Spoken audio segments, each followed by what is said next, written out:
Eu, por exemplo, estive na Coreia do Sul, Pois né? é, eu ia te perguntar, você teve em vários países também, né? E qual que foi que, bom, teve vários, pode até falar de vários, mas qual que mais te marcou, assim? Você começou a falar da Coreia, então eu imagino, a gente já assume que a É Coreia... que como ela falou Por quê? de Istambul, Ah, eu também pensei assim, pô, tudo bem, a gente foi para os Estados Unidos, foi à Sim, Europa, sim, foi sim. para países da América Latina.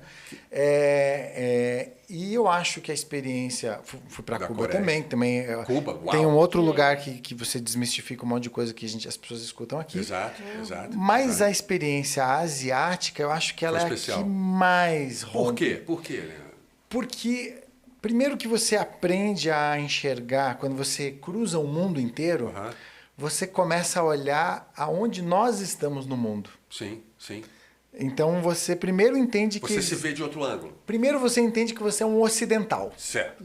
Então, por mais que a gente tenha Essa uma... linha é bem... Exato. Né? Bem Por mais que há clara. uma diferença entre a cultura da italiana, da alemã, dos americanos, dos norte-americanos, dos latinos, cara, no final das contas, há A uma forma Uma de grande- pensar, né? uma forma de grande pensar. cultura judaico-cristã aqui desse lado e até muçulmana também, porque, enfim, tá ali Abraão como cerne ali Sim. dessa linha de crença, né, que Aham. depois se divide.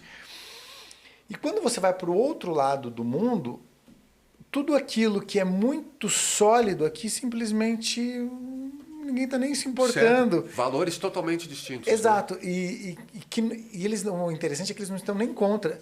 Eles simplesmente têm uma outra cultura. Sim, sim. E aí você descobre que o mundo é muito mais do que as Muito maior religiões do- que você conheceu, que os costumes que você conheceu, que o alfabeto que você conheceu. Me lembrei da Coreia porque a maneira como a Mayara foi para Istambul é muito parecido com a maneira como eu fui para a Coreia. Como você foi para a Coreia? Eu fiz alguns intercâmbios, eu fiz na verdade um intercâmbio pelo Rotary, ao qual eu sou muito grato, eu acho uma instituição Sim, fantástico. inspiradora demais, né? Acho que a instituição que nós pertencemos, ela tem inspirações no Rotary também. Sim. E fui para a América Latina e surgiu uma oportunidade de um intercâmbio chamado IGE, intercâmbio de grupo de estudo, onde eles selecionam, tem toda uma seleção Aham. de um profissional de cada área para eles levarem pessoas para conhecerem profissionais lá. E qual que é o objetivo desse intercâmbio?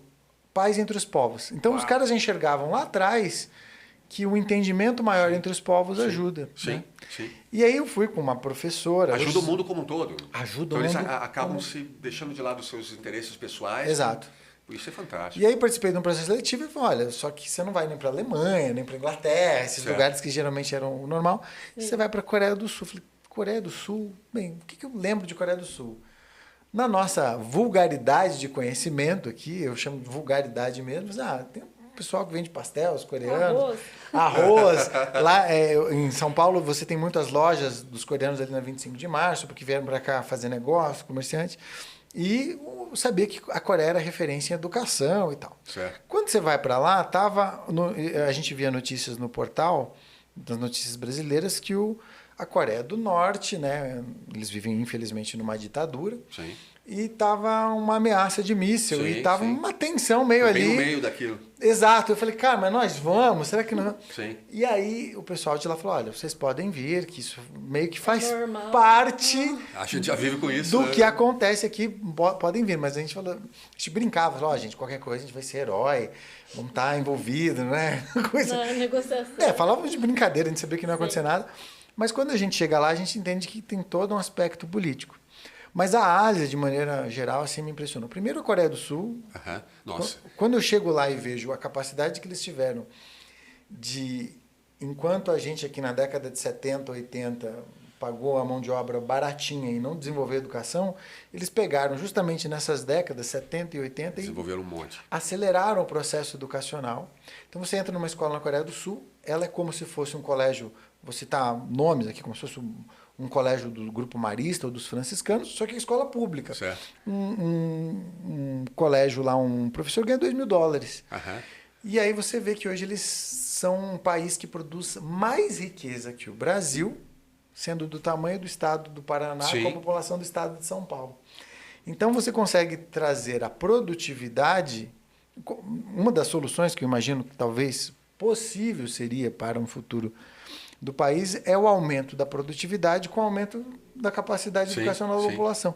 E aí lá eu vi esse tipo de coisa. Assim, falando de inglês, já que nós estamos num podcast de idioma, você vai numa escola pública na Coreia do Sul, Você sobe as escadas do primeiro para o segundo andar no colégio infantil, você tem frases em inglês para a criança ver todo dia. A parede está escrita em inglês todo dia. Entendo. Você tem uma sala, você vê isso, nós não temos nem Isso na escola pública sul-coreana. Certo. Você entra numa sala onde tem uma simulação de avião para que o sul-coreano saiba o que é falado no avião, saiba como se comportar no avião. Para ele sentir, ter a emoção, então. E o último que eu quero deixar assim, que eu achei fantástico, é que eles tinham uma lojinha de brinquedo.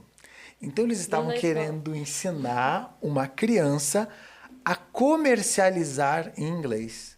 Então, esse é um país que tem um projeto educacional, que eu acho que o projeto educacional não é apenas para você fazer negócio e gerar dinheiro, mas que uma das coisas que poderiam ser incluídas é você ter esse tipo de didática. Eu acho que a didática foi impressionante. Assim. Uma visão globalizada. Uma visão globalizada, porque eles têm que ser exportadores. Exato, o mercado interno deles não é tão grande. Como todos, exato. E aí você vê filmes como o Parasita, que ganhou o Oscar. Sim. Né? Você tem o grande sucesso do Round Six. Sim. Então, o Brasil tem uma oportunidade gigante no audiovisual, porque o audiovisual pode ser exportado para o mundo inteiro sem logística. É só você mandar por streaming. Hoje em dia, sim. Né? Nossa, então a Ásia foi um lugar assim que me impressionou. Conheci a China também, uma coisa gigante. E o Japão, que é um império. Para você ter uma ideia, você tem shopping só de roupa masculina em Osaka. Imagina um shopping só de roupa masculina. Só de roupa. Você tem que ter um mercado consumidor tão forte, tão agressivo, para poder aguentar uma ultra segmentação, para ter uma massa crítica de clientes só de um gênero para sustentar um shopping center. Engraçado que eu não tinha essa percepção de que eles seriam, não consumistas, mas nesse sentido de ter um apelo de um lugar só para consumir. Eu posso garantir para você, o japonês, eles são até incentivados a consumir, porque a cultura deles é de poupança. Sim. Só que eles chegaram num momento onde, vou dar um exemplo aqui, no Brasil... A cultura é de poupança, mas eles são incentivados a consumir. Exatamente, porque aqui no Brasil a gente não tem casa, né? Então nós temos um déficit habitacional gigante, é só você ir para a cidade de São Paulo, você vai ver milhares de pessoas morando em barracas, ainda mais agora nesse momento. Mas a gente, quando junta dinheiro, eu vou comprar minha casa, ou vou trocar de casa, nós temos espaço para construção. Lá não tem espaço para construir. Não acontece lá. Exatamente. Exato. Então você vai ou para baixo, então você tem em Osaka enormes galerias. Sim. Isso acontece na Coreia do Sul também.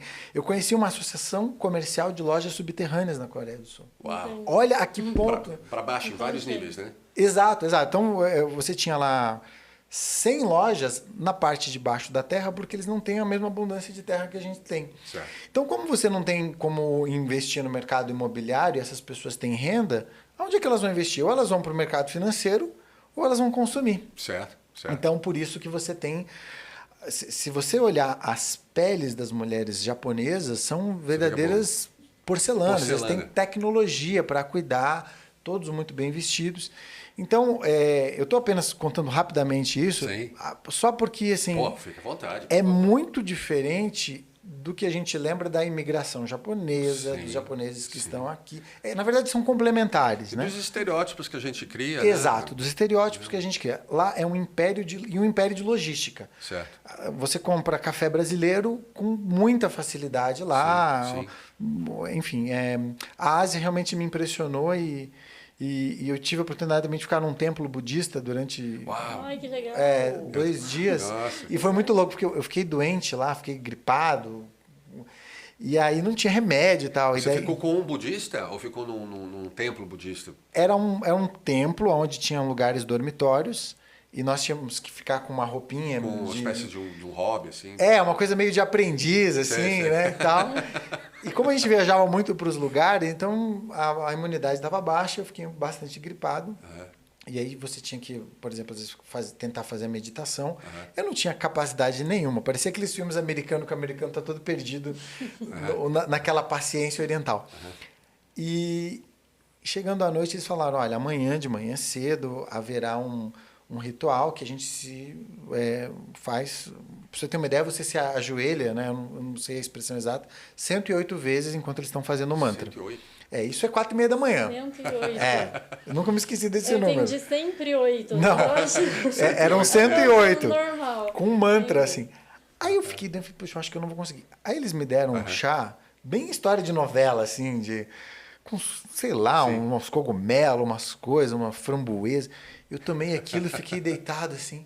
Deu 4:30 da manhã, eu acordei, assim, parecia o Chuck Norris, assim, como Com se energia tivesse... total. Com energia. Aí eu falei, não, eu vou ser o que vou lá. Que loucura. E, enfim, eu recordo essa experiência, porque é uma experiência muito diferente de quando a gente fala, eu vou viajar, vou nas lojas, vou comprar no Duty Free, né? Então a Ásia, ela me impactou muito e devo muito a essa riqueza cultural. Você vai para fora, você espera fazer as coisas lá que você faz aqui, tipo ir um shopping. Aqui você pode ir aqui 2 quadras, tem um shopping lá, você vai fazer. Você tem que estar aberto para essas experiências, né?